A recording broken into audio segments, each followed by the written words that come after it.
Assalamualaikum warahmatullahi wabarakatuh. Selamat pagi, siang, sore, ataupun malam ya, dimanapun dan kapanpun Anda berada. Kita ketemu lagi di kuliah Teknik Geometri dan Pekerasan Jalan. Kali ini pembahasan kita adalah mengenai contoh dari penggunaan bagan desain untuk jenis perkerasan lentur. Ya. Jadi di pertemuan sebelumnya kita sudah mengenal bahwa di manual desain perkerasan ini diperkenalkan metode atau cara dengan bagan desain ya, sehingga perhitungannya dari lalu lintas ya, jadi faktor-faktor dari lalu lintas, kemudian nilai vehicle damage dan seterusnya itu menghasilkan nilai kumulatif equivalent standard axle yang mana itu digunakan untuk menentukan jenis desain yang bisa kita pilih sesuai dengan bagan desain yang tersedia. Jadi mengingatkan kembali bahwa faktor-faktor seperti jenis kendaraan itu penting, vehicle damage factor pemilihannya ya. Kemudian ada juga pembagian lajur dan pembagian arus ya. Yang detailnya nanti akan kita bahas ya. Baik, langsung ke contoh yang akan kita bahas hari ini. Baik, ya ini adalah contoh desain. Kita coba mendesain menggunakan bagan desain ya. Soalnya adalah seperti ini. Suatu ruas jalan baru, 2 lajur, 2 arah, perhatikan ya, ini 2 lajur 2 arah yang dibangun di Pulau Sumatera direncanakan akan mulai beroperasi tahun 2018. Dengan lalu lintas harian yang digunakan untuk perencanaan diperoleh dari survei tahun 2015 sebagai berikut. Ya, jadi beroperasi mulai 2018, surveinya di tahun 2015. Nah, ini adalah data survei tahun 2015.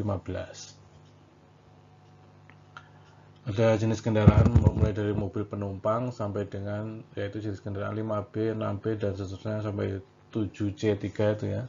Itu acuan jenis kendaraan ini kita nanti bisa rujuk ke manual desain 2017 ya, yang manual yang kita pakai ini ya. Itu jenis 7C1 itu seperti apa dan seterusnya kita bisa lihat. Baik. Nah, mungkin data atau informasi lanjutannya adalah CP lokasi rata-rata adalah 3,5%. Nah, dengan bagian desain di manual desain perkerasan 2017 usulkan desain perkerasannya. Ya. Ini adalah tabel 31 dari manual desain perkerasan mengenai pemilihan jenis perkerasan.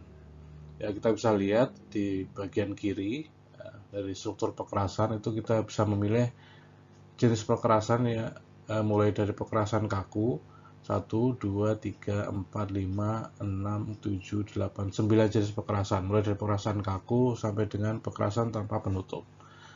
Nah, di desain di pertemuan kita kali ini adalah kita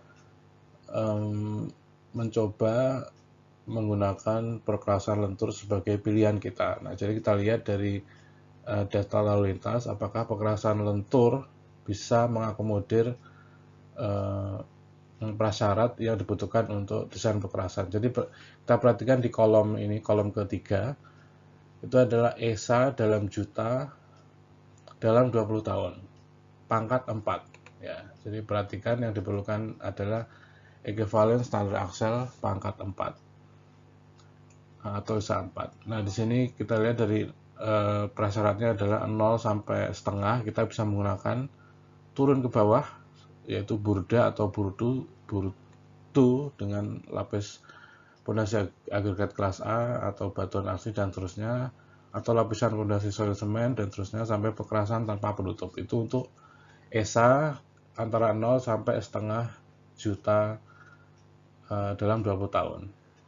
Nah, kemudian ada prasyarat atau ketika lalu lintas atau ESA-nya lebih tinggi lagi, maka diperlukan jenis perkerasan yang lain. Ya. Contohnya paling tinggi, paling kanan ini adalah untuk ESA antara ya 30 sampai 200 juta dalam 20 tahun. Itu dipersyaratkan adalah perkerasannya adalah kita lihat yang bagian biru ini adalah perkerasan kaku kemudian biru yang nomor 2 ke bawah, baris ketiga, AC/WC modifikasi, atau berikutnya AC dengan CTB, AC tebal lebih dari 100 mili, dan seterusnya. Yaitu adalah prasyarat. Jadi dari tabel ini kita tahu bahwa langkah berikutnya adalah kita harus menghitung ESA pangkat 4 dalam 20 tahun dari data traffic kita.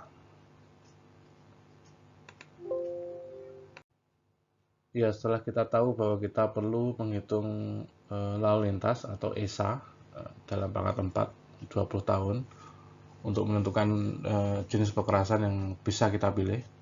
Nah, berikutnya adalah kita perlu tahu lokasi. Ini berkaitan dengan apa? Dengan laju pertumbuhan lalu lintas. Karena kita perlu memprediksi lalu lintas dalam 20 tahun ya, sesuai desain. Ya, jadi soalnya adalah lalu lintas jalan baru 2 lajur 2 arah dibangun di Pulau Sumatera. Nah, sehingga kita merujuk ke tabel 41 laju pertumbuhan lalu lintas untuk Pulau Sumatera ya. Nah, karena tidak ada penjelasan mendetail mengenai jenis jalannya, maka kita ambil saja yang paling tinggi. Jadi arteri atau perkotaan ini mempunyai laju pertumbuhan paling tinggi di antara jalan yang lain ya, sebesar 4,83%. Ya, sehingga dari soal ini kita bisa tentukan lokasi Sumatera, nilai I-nya atau laju pertumbuhan lalu lintasnya adalah 4,83%. Ini yang kita pakai untuk perhitungan ESA nanti. Ya.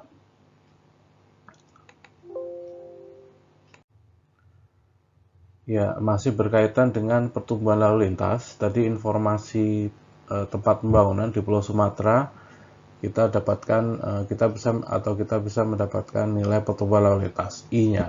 Ya. Kemudian informasi lebih lanjut bahwa ruas jalan ini adalah 2 lajur 2 arah dan mulai beroperasi tahun 2018, sementara data lalu lintasnya adalah 2015 ya, atau 3 tahun setelah survei, katakan begitu. Sehingga seandainya kita definisi T0 adalah tahun operasional dan T0-1 adalah tahun pengambilan data atau sebelum beroperasi, sebelum T0, maka nilainya selisihnya adalah 3 tahun ya, antara T0 dan T0-1. Nah, berikutnya dari informasi ruas jalan kita adalah 2 lajur 2 arah ya, sehingga kita perlu definisi juga faktor distribusi lajur ya, DL, dan faktor distribusi arah ya. Nah, ketika jumlah lajur jumlah ruas jalan itu 2 lajur 2 arah, maka per arah adalah 1 lajur. Misalnya jalan itu adalah dari utara ke selatan ya, jadi 2 lajur, maka 1 lajur adalah ke arah utara dan 1 lajur ke arah selatan, atau per arah hanya 1 lajur, sehingga faktor distribusi untuk 2 arah itu otomatis langsung DD-nya adalah setengah 0,5, dan untuk 2 lajur tadi 2 arah sehingga per arah adalah 1 lajur, maka tabel 42 kita lihat adalah jumlah lajur setiap arah adalah 1, maka faktor distribusinya adalah 100% atau DL-nya adalah 1 ya. Dari sini DD adalah 0,5 dan DL sama dengan 1. Ya, masih berkaitan dengan pertumbuhan lalu lintas. Jadi di Manual Desain Pekerasan 2017 ini kita tahu bahwa dinyatakan oleh Bina Marga bahwa sebelum 2020 itu masih banyak kendaraan niaga yang melebihi muatan sekiranya gitu, sehingga diperkenalkanlah VDF atau Vehicle Damage Factor ini adalah digunakan VDF faktual untuk pra 2020. Nah, setelah 2020 atau 2021 dan seterusnya itu direncanakan atau diasumsikan bahwa batas beban kendaraan sudah terkendali untuk semua kendaraan di Indonesia, kendaraan niaga di Indonesia, sehingga MST 10 atau 12 ton itu sudah berlaku di semua kendaraan begitu, sehingga ruas-ruas jalan sudah jadi kita tahu kelas jalan 1, 2, 3 sampai kelas jalan khusus Undang-Undang 22 2009 itu menyatakan muatan sumbu terberat 10 atau 12 ton, maka itu sudah terpenuhi oleh semua kendaraan. Sehingga tahun 2001 ke atas itu diperkenalkanlah VDF normal, ya, sehingga ketika kita mendesain ruas jalan, kita gunakan VDF normal untuk tahun 2021 ke atas dan VDF faktual untuk pra 2020. Nah, dari sini kita tahu bahwa tahun beroperasinya adalah T0 adalah 2018 tadi ya, jalan kita. Sehingga dari 2018 sampai 2020 akhir begitu, maka untuk desain kita menggunakan VDF faktual. Nah, sementara dengan desain 20 tahun ya, tahun 2021 sampai dengan selesai di 2038, maka sisanya adalah sebesar 17 tahun kita menggunakan VDF normal. Ya, untuk diketahui bahwa VDF normal ini nilainya selalu semuanya adalah lebih kecil daripada VDF faktual. Ya. Nah, berikutnya kita menghitung kumulatif growth factor dari lalu lintas atau faktor pengaruh pertumbuhan lalu lintas kumulatif. Nah, jadi rumusannya adalah seperti ini, R sama dengan 1 plus 0,01 kali I. I-nya adalah faktor pertumbuhan atau laju pertumbuhan lalu lintas yang tadi kita dapatkan untuk wilayah Sumatera ya. Jadi dalam persen, sehingga dengan I adalah 4,83%, maka rumusannya adalah seperti ini ya. R-nya tinggal kita masukkan 4,83 kali 0,01 tambah 1, kemudian pangkat 3 kurangi 1 dibagi nilai 0,01 kali 4,83 tadi. Nah, ini kita pisahkan antara ini adalah 3 ya, umur rencana 3 ini adalah mulai dari beroperasinya tahun 2018 sampai dengan VDF akhir dari VDF faktual yaitu 2020 akhir begitu. Sehingga nilainya adalah R hasilnya adalah 3,15. Nah, perhitungan yang sama untuk aplikasi di VDF normal sejak 2021 sampai dengan berakhirnya perencanaan, itu kita masukkan umur rencana adalah 17 tahun, perhatikan ya. Sehingga dengan rumusan ini kita dapatkan R sebesar 25,46.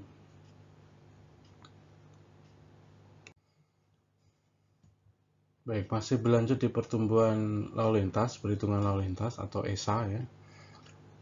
Ini adalah jenis kendaraan sesuai soal tadi dan lalu lintas harian rata-ratanya.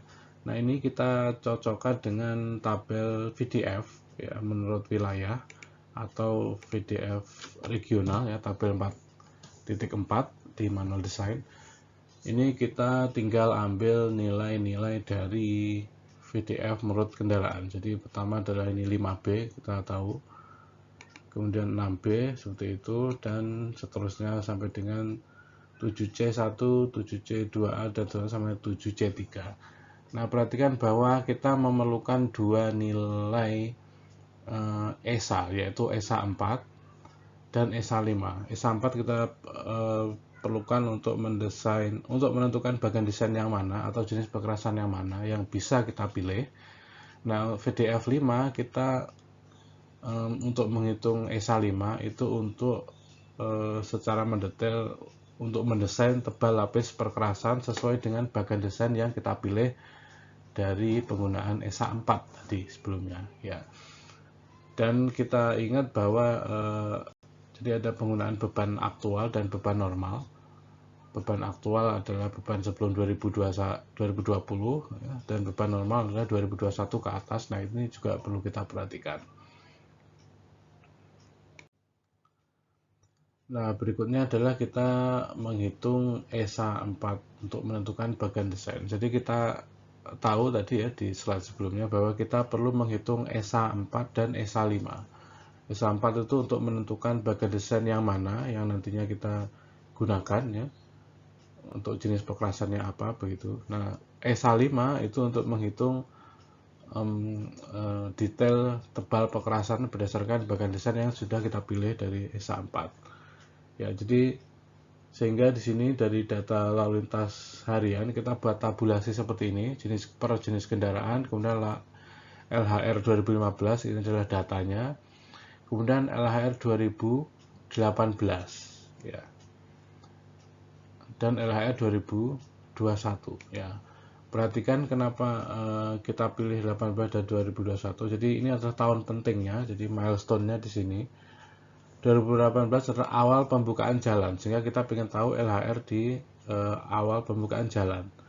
Nah, LHR 2021 adalah awal berlakunya VDF normal atau jadi sebelum 2021 kita menggunakan VDF faktual, tahun 2021 ke atas VDF normal, sehingga ini batasnya di sini. Jadi kita perlu tahu 2021 ya.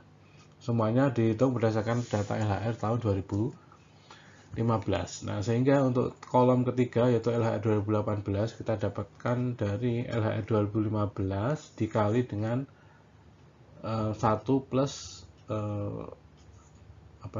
I tadi ya, pertumbuhan lalu lintas di wilayah Sumatera tadi. Jadi 4,83%. Pangkat 3 adalah 3 tahun tentunya, dari 2015 ke 2018 ya, itu masuk ke kolom 3. Kemudian ke kolom 4 itu LHR-nya didapatkan dari tahun 2015 dikali dengan yang sama, kemudian pangkat dengan 5, jadi sampai jadi tahun 2016, 17, 18, 19, 20 akhir ya. 20 akhir ini perhatikan betul-betul sampai 20 akhir. 2021 nya lah yang kita gunakan begitu. Sehingga ini berlaku untuk semua kendaraan ya. Jadi LHR 2015 di kolom 2 ya, ini kita pakai mulai dari jenis mobil penumpang ya, walaupun nanti tidak kita pakai ya di belakang, sampai 5B, 6B, dan terusnya sampai 7C3. Ini semua kita kalikan dengan ini. Ya. Nah, berikutnya masih menghitung ESA 4 ya untuk menentukan bagan desain. Lanjutannya adalah kita ambil nilai VDF 4 ya, baik aktual maupun normal. Ya, perhatikan kita ambil VDF 4 aktual atau dan normal ya untuk setiap jenis kendaraan. Jadi mulai dari 5B ini 1, 6B 4,5 dan terusnya untuk aktual. Normalnya adalah 1, 3,4, 5,4 dan seterusnya. Nilai normal selalu lebih kecil dari nilai aktual. Nah, berikutnya di kolom ke-7 sehingga ya perhitungannya mungkin satu lagi, perhatikan bahwa mobil penumpang dan kendaraan ringan lain itu tidak dihitung VDF-nya ya, tidak ada nilai VDF-nya, artinya tidak memberikan andil kerusakan ya, asumsinya adalah seperti itu. Jenis kendaraan ringan apalagi motor dan terusnya yang lebih ringan itu tidak memberikan kerusakan, hanya kendaraan niaga dan kendaraan berat ya. Nah, berikutnya di kolom 7 di perhitungan ESA 4 itu kita pisahkan lagi ya, dari 2018 sampai 2020 itu adalah 3 tahun masa penggunaan VDF aktual ya, sehingga di kolom ke-7 ini perhitungannya adalah LHR 2018 kali VDF aktual kali 365 ya, kemudian kali 0,5 ini adalah faktor arah ya, dan 1 adalah faktor lajur dikali dengan R 2018 sampai 2021 ya. Sehingga jadi kuncinya adalah di penggunaan VDF aktual untuk kolom ke-7, sehingga kita dapatkan adalah angka-angka seperti ini. Nah, cara yang sama kita hitung ESA 4 untuk kolom ke-8. Untuk kolom ke-8 ya, bedanya adalah di penggunaan VDF normal. Jadi hitungannya adalah LHR tahun 2021 dikali VDF normal dikali 365 dan seterusnya ya. Kemudian R-nya adalah tahun 2021 sampai 2038 ya.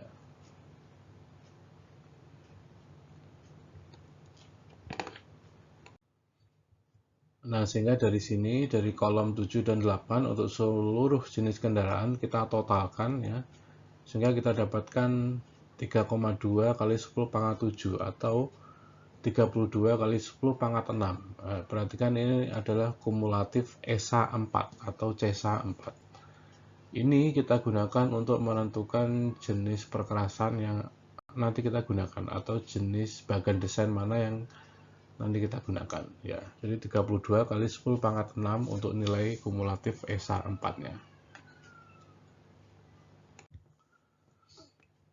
Nah, dari nilai-nilai tadi CESA 4 kumulatif tadi kita kumulatifkan totalnya adalah 32 kali 10 pangkat 6. Maka dari kembali ke tabel 1 pemilihan jenis perkerasan ini masuk di kolom terakhir yaitu kolom nilai kumulatif ESA dalam juta dalam 20 tahun ya, pangkat 4. Nah, itu adalah itu ya. Jadi 32 itu masuk di range 30 sampai 200 ya. Nah, sehingga kalau kita tarik ke bawah ya, kolom merah ini atau garis merah ini, maka ada pilihan 1, 2, 3, 4 ya, yaitu perkerasan kaku dengan lalu lintas berat, kemudian ada AC/WC modifikasi atau SMA modifikasi dengan CTB, kemudian AC dengan CTB, AC tebal lebih dari 100 mili dengan lapis pondasi berbutir ya. Semuanya adalah ini disyaratkan adalah ESA pangkat 5 ya, kalau deskripsi di sebelah kiri ini. Dengan bagan desainnya adalah sehingga kita bisa pakai 4, bagan desain 4 untuk perkerasan kaku, bagan desain 3 untuk AC WC modifikasi maupun AC CTB, dan 3B. Dan bagan desain 3B. Jadi kita bisa dari nilai lalu lintas kita, ESA ini, kumulatif ESA 4 kita ini, sebenarnya kita bisa milih perkerasan kaku ataupun jenis perkerasan lentur. Nah, sesuai soal kita adalah atau pembahasan kita kali ini adalah mengenai perkerasan lentur, maka kita pilihlah yang perkerasan lentur. Nah, jadi kita pilih di antara 3 alternatif untuk perkerasan lentur ini. Nah, dari sini kita pilih saja salah satu. Nah, tadi kita dari perhitungan ESA 4 kita pilih bagan desain 3 yaitu AC dengan CTB. Sehingga kalau kita lihat langsung ke bagan desain 3, perhatikan bahwa kita ada beberapa alternatif pilihan yaitu F1, 2, 3 dan terus sampai F5. Berdasarkan apa? Ternyata berdasarkan nilai kumulatif ESA pangkat 5. Perhatikan, ini adalah repetisi beban sumbu kumulatif 20 tahun pada laju rencana pangkat 5. Nah, sementara kita perhitungan tadi baru pangkat 4. Sehingga apa?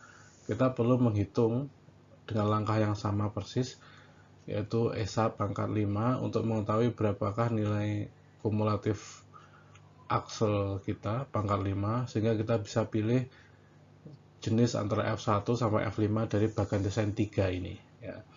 Jadi masing-masing F1 sampai F5 itu menjelaskan mengenai berapakah tebal lapis pondasi, jenis perkerasannya begitu, mulai dari wearing course sampai dengan lapis pondasi ya, CTB dan lapis pondasi agregat ya. Jadi bagan desain 3 ini adalah penggunaan lapis pondasi CTB sebagai lapis pondasinya ya, cement treated base. Baik, jadi kita langsung ke langkah berikutnya untuk menghitung ESA 5. Nah, sehingga berikutnya kita menghitung ESA 5 ya dan kumulatifnya, yaitu CESA 5 untuk keperluan apa? Desain perkerasan atau detail dari tebal perkerasan sesuai dengan bagan desain yang kita pilih. Ya, jadi langkahnya sama persis. Jadi kita hitung LHR 2018 di kolom 3 itu dari LHR 2015, kemudian LHR 2021. Nah, berikutnya yang berbeda adalah kita ambil dari VDF 5 ya, VDF 5 yang aktual maupun yang normal di kolom untuk kolom 5 dan kolom 6. Nah, sehingga kita dapatkan dari VDF 5 kita dapatkan ESA 5. Nah, ESA 5 ini tentunya ya dipisahkan dari 2018, 2021, kemudian 2021 sampai 2038, sehingga kita kumulatifkan totalnya adalah kita dapatkan 50,34 juta ya untuk 20 tahun. Ini adalah nilai CESA 5. Nah, dengan nilai CESA 5 tadi yang sudah kita hitung, dengan total adalah 50,34 juta ya dalam 20 tahun, maka kita cocokkan dengan repetisi beban sumbu ya ESA 5 di tabel ini, yaitu sehingga masuk mana? Ternyata masuk di kategori atau desain F3, yaitu dengan CESA 5 antara 50 sampai 100 begitu. Sehingga tebal pekerasannya bisa kita ambil sesuai desain F3, yaitu dimulai dari apa? Jenis permukaan berpengikat, yaitu AC ya tentunya ya. Kemudian jenis lapis pondasi adalah cement treated base. Nah, tebalnya masing-masing adalah AC wearing course-nya paling atas adalah 40, ini dalam mili, jadi 4 cm ya, jadi 40 mili. Kemudian AC binder course-nya 60 mili. Kemudian AC BC atau AC base-nya adalah 125 mili, kemudian cement treated base-nya 150, dan bawahnya adalah lapis pondasi agregat kelas A. Ya. Sehingga inilah desain yang bisa kita ambil sesuai dengan kumulator ESA 5-nya ya, dari bagian desain 3. Nah, sehingga dari informasi CESA 5 tadi kita dapatkan F3 ya, desain F3 dari bagian desain 3 kekerasan AC dengan CTB ini, sehingga kita dapatkan nilai ketebalan tadi ya, seperti ini ya, AC WC 40 dan seterusnya. Maka kita bisa gambarkan desainnya seperti di gambar ini, yaitu wearing course-nya 40 mili, base course-nya binder course-nya 60 mili ya, base course-nya atau base-nya 100 mili ya. Kemudian CTB-nya adalah 150 mili. Kemudian lapis pondasi agregat kelas A-nya 150 mili, yang semuanya berdiri di atas tanah dasar asli, yaitu CBR-nya adalah 3,5% ya. Ya, jadi itulah ini adalah akhir dari langkah-langkah desain dari bagian desain berdasarkan manual desain perkerasan 2017. Jadi garis besarnya adalah seperti itu ya, jadi langkahnya adalah seperti itu garis besarnya ya, dimulai dari perhitungan lalu lintas, penghitungan ESA. Jadi kuncinya adalah di perhitungan ESA, sehingga kita bisa pilih bagian desain yang mana untuk perkerasan kita dan berapa tebal perkerasannya ya. Ya, sampai di sini jelas tidak ada pertanyaan ya, tentunya ya, karena satu arah ya. Sampai jumpa di kuliah berikutnya. Terima kasih atas perhatiannya. Assalamualaikum warahmatullahi wabarakatuh.